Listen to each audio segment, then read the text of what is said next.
Welcome. Gobi Samayal. எல்லாருக்கும் வணக்கங்க. இன்றைக்கி நம்ம மிஸ்ஸஸ் கோபி சமையல் சேனலில் சூப்பரான பெப்பர் சிக்கன் பாருங்கள் எவ்வளோ ஜூஸியாக இருக்குன்னு. இது எப்படி செய்கிறது அப்படிங்கிறத பார்க்கலாம் வாங்க. இது செய்யறதுக்கு ஒரு 2 டீஸ்பூன் அளவுக்கு நான் குருமிளகு எடுத்து வச்சுருக்கேன். இதுவே காரம் உங்களுக்கு கரெக்டாக இருக்கும். இன்னும் காரம் அதிகமாக வேணும்னா இன்னொரு 1/2 டீஸ்பூன் அளவுக்கு குருமிளகு சேர்த்துக்கோங்க. அப்புறம் 1 டீஸ்பூன் அளவுக்கு சோம்பு, அதாவது பெருஞ்சீரகம், அப்புறம் 2 பட்டை, ஒரு கிராம்பு, அப்புறம் 1 டீஸ்பூன் அளவுக்கு சீரகம் எடுத்துருக்கேங்க. இதுதான் நம்மளுக்கு தேவையான முக்கியமான பொருட்கள். இதை நம்ம ஃபஸ்ட்டு ஒரு வானலியில் எண்ணெய் இல்லாமல் சும்மா ட்ரை ரோஸ்ட் பண்ணி இதை பொடி செஞ்சுக்க போகிறோம். அதுக்காக ஃபஸ்ட்டு குருமிளகை அந்த கடாயில் சேர்த்துக்கோங்க. இந்த 2 டீஸ்பூன் குருமிளகு இதில் சேர்த்துட்டு லேசாக வறுத்துக்கோங்க.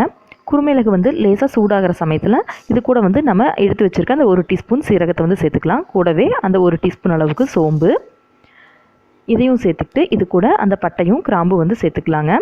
சேர்த்துக்கிட்டு இதை ஒரு இளவருப்பாக வறுத்துக்க போகிறோம். அப்போ தான் நம்ம பொடிக்கிறதுக்கும் ஈஸியாக இருக்கும். அதே சமயம் அதோடய ஃப்ளேவர் நம்மளுக்கு இன்னும் கொஞ்சம் அதிகப்படுத்தி வருங்க. அதுக்காக இப்போ நம்ம வறுத்தாச்சு.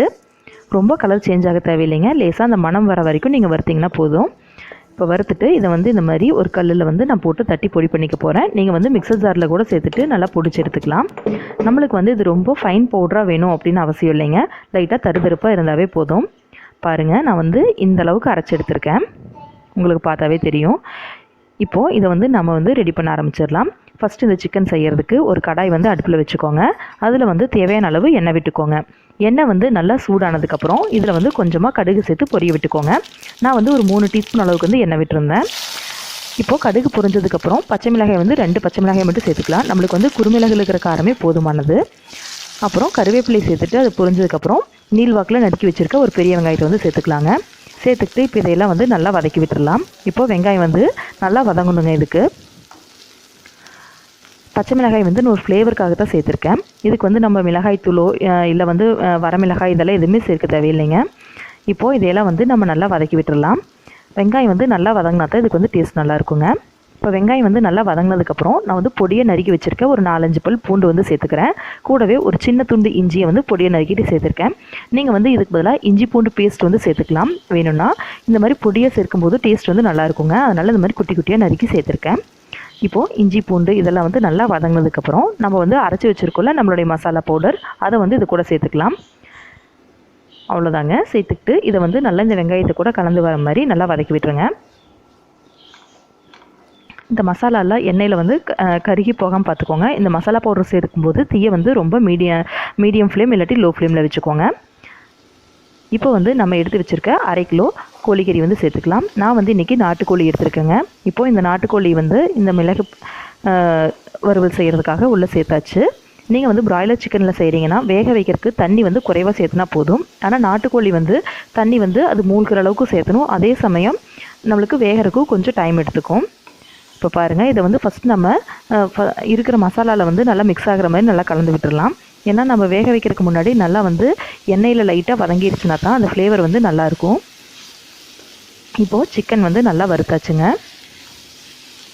இந்த மாதிரி அந்த மசாலாலாம் நல்லா சிக்கன் மேலே கூட்டாகிற மாதிரி வறுத்துட்டு அதுக்கப்புறம் இதில் தேவையான அளவுக்கு மஞ்சள் தூள் சேர்த்துக்கோங்க. நான் 1/4 ஸ்பூன் அளவுக்கு மஞ்சள் தூள் சேர்த்துருக்கேன். அப்புறம் இதை நல்லா கலந்து விட்டு இது கூட இதுக்கு தேவையான அளவுக்கு உப்பு சேர்த்துக்கோங்க. நான் கல்லுப்பு சேர்த்துருக்கேன். இப்போது இதை நல்லா கலந்து விட்டுடலாம். கலந்து விட்டுட்டு இதுக்கு நம்ம தேவையான அளவுக்கு நான் தண்ணி விட்டு வேக வச்சுக்க போகிறோங்க. இப்போது இது நல்லா வறுபட்டாச்சு. இது பாய்லர் சிக்கன்னா இந்தளவுக்கு தண்ணி ஊற்றினா போதும். ஜஸ்ட் தண்ணி தெளித்து விட்டால் கூட போதும். ஆனால் இது நாட்டுக்கோழிங்கிறதுனால நான் மூழ்கிற அளவுக்கு தண்ணி விட்டுருக்கேங்க. இப்போது லைட்டாக ஒரு மிக்ஸ் கொடுத்துட்டு இதை மூடி வச்சு ஒரு 20 நிமிஷம் நல்லா வேக வைக்கலாங்க. இப்போது 20 நிமிஷம் நல்லா வெந்துருச்சு. இப்போ பாருங்கள், இன்னும் கொஞ்சம் கிரேவி மாதிரி இருக்குது. இந்த கிரேவி ஃபுல்லாக ட்ரை ஆகிட்டு கிடச்சதுன்னா நம்மளுக்கு சூப்பராக இருக்கும். அதே சமயம் சிக்கனும் அப்போ தான் வெந்திருக்கும். இப்போ இந்த கிரேவி ஒரு 5 நிமிஷத்தில் நல்லா ட்ரை ஆகிடுச்சுங்க. பாருங்கள், எண்ணெய் நல்லா பிரிஞ்சு வந்துருச்சு.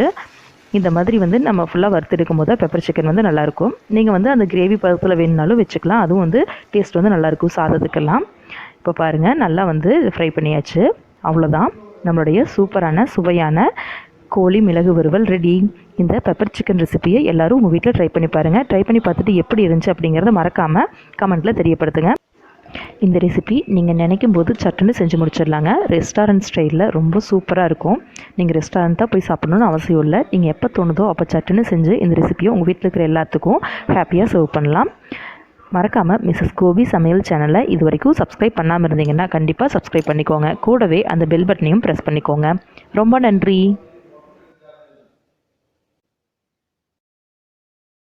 Thank you.